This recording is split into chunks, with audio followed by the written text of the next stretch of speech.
दोस्तों सभी इन्वेस्टर के लिए बेहद जरूरी वीडियो, क्योंकि मार्केट का कंडीशन ही कुछ इस तरीके का हो गया है कि यहाँ पे लोगों के 30% से लेके 50% तक रुपये डूब चुके हैं। इवन अगर मैं मेरा पोर्टफोलियो की बात करूं तो मेरा पोर्टफोलियो में भी 10% की गिरावट आज के दिन में नजर आती हुई दिख रही है। तो ये वीडियो इतना इंपॉर्टेंट है कि आपको इसमें एक तो पूरी हालात दिखाने वाला हूं, आपको क्या करना चाहिए, कौन से स्टेज के इन्वेस्टर के लिए वो चीज बताने वाला हूं, और दूसरा आपको कुछ म्यूचुअल फंड सजेस्ट करने वाला हूं। अगर आप एक शुरुआती इन्वेस्टर है या आप कुछ लमसम करने का सोच रहे हैं, बेस्ट म्यूचुअल फंड कौन से हो सकते हैं आज के दिन में, सारी चीज आपको ये वीडियो में मिलेगी। नमस्कार दोस्तों, मेरा नाम है गिरिधर। चलिए वीडियो शुरू करते हैं। दोस्तों अगर इंडियन स्टॉक मार्केट की बात करें, पिछले 25 दिनों के अंदर खाली 3 दिन ही ऐसे रहे हैं जहां पे मार्केट पॉजिटिवली खत्म हुआ है, यानी कि बाकी के जो 22 दिन है उसमें मार्केट नेगेटिवली खत्म हुआ है। इसका मीनिंग क्लियर कट दिख रहा है कि यहां पे मार्केट में एक बहुत बड़ा क्रैश चल रहा है, मार्केट डाउनफॉल चल रहा है। इस टाइम पे आपको बहुत संभल जाने की जरूरत है। अगर आपने मेरा 2 वीक पहले का वीडियो देखा होगा तो मैंने आपको उसमें क्लियर कट बता दिया था कि मार्केट में एक बहुत बड़ा क्रैश आने वाला है, और इसके पीछे कहीं ना कहीं आपको मैंने 3 रीजन बताए थे। सबसे पहला रीजन तो ये जो फेड है, यही पूरा अभी ग्लोबल इकोनॉमी जो है उसको कंट्रोल करता है कहीं ना कहीं, क्योंकि जब फेड ये डिक्लेयर करता है कि यहां पे मैं अपने इंटरेस्ट रेट बढ़ाने वाला हूं। इंटरेस्ट रेट क्यों बढ़ाते हैं? इंटरेस्ट रेट जनरली इसके लिए बढ़ाए जाते हैं कि मार्केट में इन्फ्लेशन ज्यादा हो जाता है, और उसको कंट्रोल करने के लिए फेड ये डिसाइड करता है कि अब इंटरेस्ट रेट मैं बढ़ा रहा हूं, और उसके चलते ही ग्लोबली पूरे मार्केट में खलबली मचती है। अगर आपने 2 वीक पहले का मेरा वीडियो देखा होगा तो क्लियर कट मैंने आपको बताया था कि फेड ने यहां पे इंटरेस्ट रेट बढ़ाए हैं, और उसका कहीं ना कहीं रिजल्ट आपको इंडियन स्टॉक मार्केट पे दिखेगा और बड़ी क्रैश आपको आती हुई दिखेगी। तो होना यही था और यही हुआ कि यहां पे अभी जिस दिन से वहां पे फेड ने डिक्लेरेशन दिया था, धीरे धीरे मार्केट यहां पे गिर रहा है। और लास्ट वीक के अंदर में क्या हुआ? लास्ट वीक के अंदर में जो इंडियन आरबीआई गवर्नमेंट है, आरबीआई बैंक है, उसने भी यहां पे एक सीक्रेट मीटिंग कर ली और अपने जो रेट है, रेपो रेट, उसको भी बढ़ाने का प्लान किया। लेकिन अभी न्यूज निकल के ये आ रही है कि वो जो रेपो रेट बढ़ाने की बात की, उससे और ज्यादा रेपो रेट बढ़ सकता है। तो मार्केट में कहीं ना कहीं बहुत ही ज्यादा लोगों में डर फैल गया है, और इसके चलते ही मार्केट में एक बड़ा क्रैश यहां पे देखता हुआ नजर आ रहा है। और तीसरा रीजन जो आपको मैंने बताया था वो ये था कि यहां पे एक तो इन्फ्लेशन ज्यादा चल रहा है और ग्लोबल टेंशन चल रही है, जियोपॉलिटिकल टेंशन, यूक्रेन और रशिया के बीच जो चल रही है, उसके चलते यहां पे ग्लोबल सप्लाई पूरी रुक गई है, और इसी के चलते यहां पे इकोनॉमी में एक पॉज लग गया है। इसी के चलते प्राइसेस बढ़ रहा है, रिसेशन बढ़ रहा है। तो यहां पे आपको सिचुएशन तो पूरी समझ में आ गई होगी कि मार्केट में ग्लोबली क्या चल रहा है, और ये असर ऐसी है कि ये धीरे धीरे खत्म होगी, ये एक साथ में खत्म होने वाली नहीं है। तो मार्केट अभी भी गिरता रहेगा, धीरे धीरे गिरेगा, और इसका एंड पॉइंट क्या है, कब तक गिरेगा मार्केट, मैं नहीं बता सकता, मुझे नहीं पता है, क्योंकि ये सिचुएशन बेस्ड है। ये हम लोग कंट्रोल नहीं कर सकते, ना कोई भी बता सकता है कि मार्केट कहां तक जाएगा। लेकिन हां, ग्लोबल सिचुएशन जो बन के आ रही है उस पे आपको नजर रखनी पड़ेगी। अगर वहां पे एक पॉजिटिव सिग्नल दिखता है, तब यहां पे हम लोग एक अंदाजा लगा सकते हैं कि मार्केट में अभी स्टेबिलिटी आ सकती है और मार्केट वहां से बाउंस बैक हो सकता है। लेकिन अभी मुझे आगे आने वाले कुछ महीनों तक कोई भी पॉसिबिलिटी लग नहीं रही है। धीरे धीरे मार्केट जो है अपने डाउनफॉल की तरफ जा रहा है और जाएगा। अब यहां पे नेक्स्ट जो बात करेंगे कि किस हिसाब से आपको इन्वेस्ट करना चाहिए अभी, तो देखिए पहला कैटेगरी तो यह है कि अगर आप एक शुरुआती इन्वेस्टर है, आपने जस्ट इन्वेस्ट करना चालू किया है, या आप एक ऐसे पड़ाव पे पहुंच गए हैं, आप 30 या समझ सकते 40 इयर्स पे है, 40 इयर्स से पहले वाले एज ग्रुप जो है, जिसने इन्वेस्टमेंट स्टार्ट किया है और जिसका कुछ पोर्टफोलियो है, थोड़ा सा है, छोटा सा है, लेकिन कुछ पोर्टफोलियो मार्केट के अंदर है। लेकिन दोस्त, आपके पास अभी बहुत अच्छा खासा टाइम पड़ा हुआ है, आपको अभी कैश की 10-20 सालों के लिए जरूरत नहीं है, तो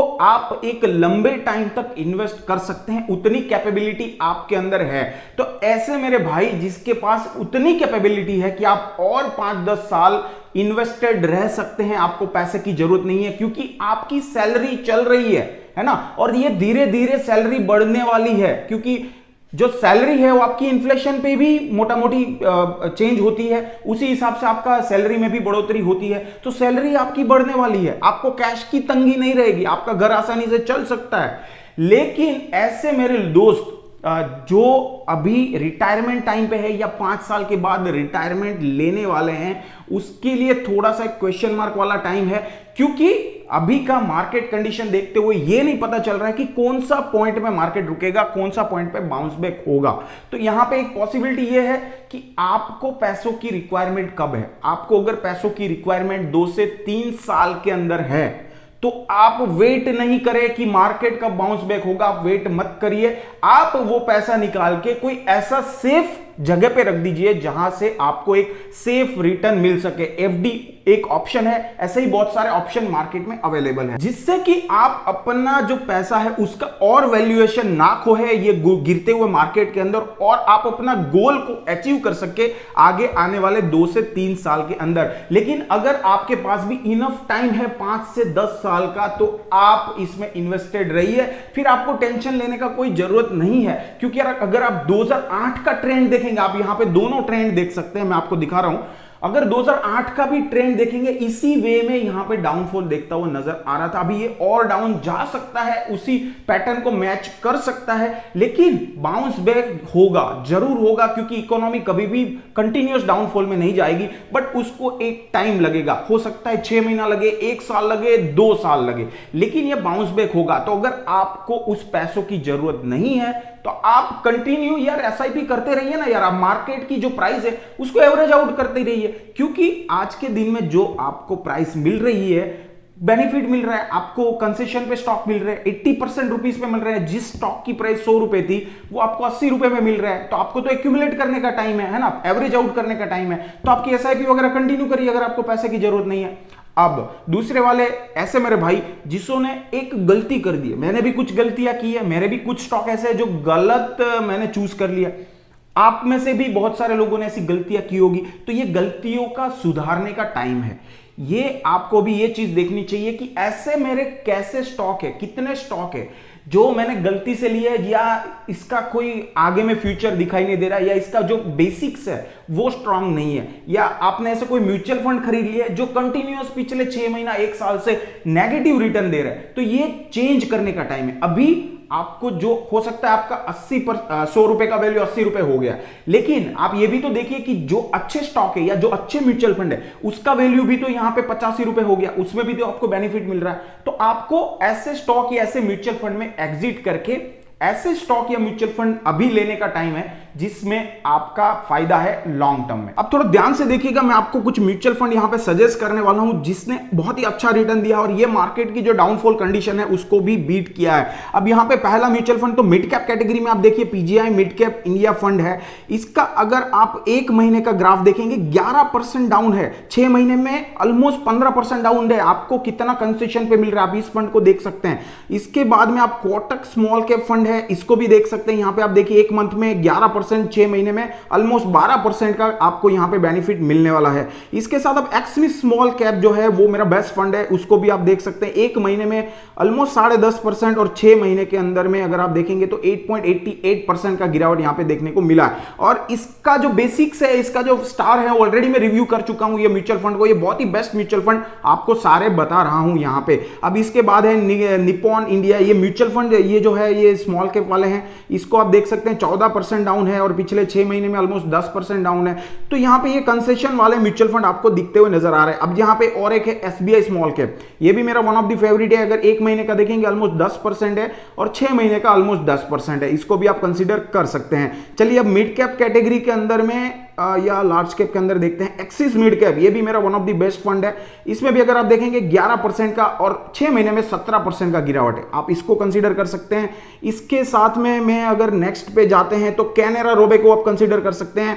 इसके साथ में नेक्स्ट मेरा जो म्यूचुअल फंड है मीराई एसेट है लार्ज कैप, उसको भी देख सकते हैं। एक्सिस ब्लू चिप जो लार्ज कैप कैटेगरी है उसके अंदर ये फंड को आप पिक कर सकते हैं, इसका जो रिटर्न है बहुत ही अच्छा है। इसके साथ अगर हम आगे बढ़ते हैं तो ठीक है, इसके साथ एसबीआई मल्टी कैप को भी आप चूज कर सकते हैं। तो दोस्तों ये वीडियो में बस इतना ही। मेरी आपसे एक ही सलाह है कि ये मार्केट अभी ट्रेंड जो है क्रैश होता हुआ दिख रहा है, तो आप जो भी इन्वेस्टमेंट कर रहे हैं थोड़ा सोच समझ के संभल के करिए, आपका पोर्टफोलियो के हिसाब से करिए। अगर आपके पास 5 साल से ज्यादा का टाइम है तभी आप यहां पे एक एवरेज आउट करिए, एक्यूमुलेट एक्यूमुलेट करिए अपने जो भी स्टॉक्स है, या आप म्यूचुअल फंड के यूनिट से उसको एक्यूमुलेट कर सकते हैं। कुछ म्यूचुअल फंड मैंने आपको अभी बताए हैं और कुछ म्यूचुअल फंड आप मेरे जो रिव्यू है उसमें से भी देख सकते हैं। कुछ स्टॉक के बारे में भी मैंने आपको बताया है, उस पर भी आप अपना स्टॉक का एक पोर्टफोलियो देख सकते हैं। लेकिन अब एक चीज हमेशा याद रखना कि एक साथ में कभी भी लमसम में ज्यादा इन्वेस्टमेंट मत करना। धीरे धीरे इन्वेस्टमेंट करिए, एक एक महीने पे करिए, 15-15 दिन पे करिए, या जब डाउनफॉल आता है तब करिए। लेकिन ऐसे धीरे धीरे करेंगे ना तो आपका जो प्राइस है ना एवरेज आउट होता रहेगा और उससे आपको एक बेनिफिट लॉन्ग टर्म के अंदर में मिलने वाला है। तो दोस्तों ये ध्यान रख के ही आप अपना स्ट्रेटेजी बनाइए। और अगर आपको 2 से 3 साल में अपने गोल को अचीव करने के लिए पैसों की जरूरत है, आप अपना जो पैसा है वो निकाल के एक सेफ जगह पे रख सकते हैं जहां पे आपको एक फिक्स रिटर्न मिलता रहे। बाकी ये जो मार्केट है वो डाउन होता रहेगा और होता हुआ दिखने वाला है, जैसा मुझे यहां पे प्रिडिक्ट हो रहा है बिकॉज ऑफ दी जो बाहर की सिचुएशन है। तो आपको यहां पे एक संभल के खेलने की जरूरत है। पैसे को एक्यूमुलेट करिए और आपको जब सेटिस्फेक्शन आता है कि हाँ मार्केट अभी बहुत ज्यादा गिर गया है तब इन्वेस्ट करिए। मिलता हूं आपको और किसी नए वीडियो में। ऐसे ही मजेदार वीडियोस ये मैं चैनल पे लाता रहता हूं, तो चैनल को सब्सक्राइब कर दीजिए, वीडियो को लाइक कर दीजिए और भी कुछ क्वेश्चन है आपको तो मुझे कमेंट बॉक्स में जरूर बताइए। मिलता हूं आपको और किसी नए वीडियो में, तब तक stay healthy, stay invested, good bye and Jai Hind.